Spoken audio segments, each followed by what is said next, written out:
حدیث نمبر 1266۔ حضرت ابو قتادہ رضی اللہ تعالی عنہ سے مروی ہے، فرماتے ہیں رسول اکرم صلی اللہ علیہ وسلم نے فرمایا، جب نماز کے لیے تکبیر کہی جائے تو اس وقت تک کھڑے نہ ہو جب تک مجھے نہ دیکھ لو۔ ابن حاتم کہتے ہیں اقیمت یا نودی کے الفاظ ہیں، مطلب ایک ہے۔ حدیث نمبر 1267۔ ایک اور سند کے ساتھ اس کی مثل مروی ہے، اس میں یہ اضافہ ہے کہ حتیٰ کہ مجھے نکلتا ہوا دیکھو۔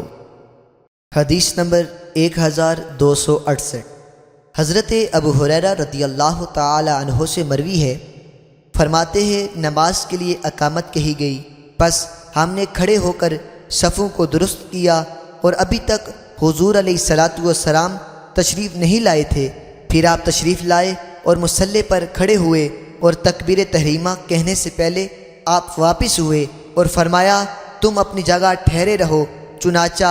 چنانچہ ہم وہاں کھڑے ہو کر آپ کے منتظر رہے حتیٰ کہ آپ ہماری طرف تشریف لائے اور آپ نے غسل کیا ہوا تھا اور سر انور سے پانی ٹپک رہا تھا، پس آپ نے تکبیر کہی اور ہمیں نماز پڑھائی۔ حدیث نمبر 1269۔ حضرت ابو ہریرہ رضی اللہ تعالی عنہ سے ہی مروی ہے، فرماتے ہیں نماز کے لیے تکبیر کہی گئی اور صحابہ کرام نے صفیں ترتیب دے دی تو رسول اکرم صلی اللہ علیہ وسلم تشریف لائے اور اپنی جگہ کھڑے ہوئے، پھر اپنے ہاتھ سے اشارہ فرمایا کہ اپنی جگہ ٹھہرے رہو۔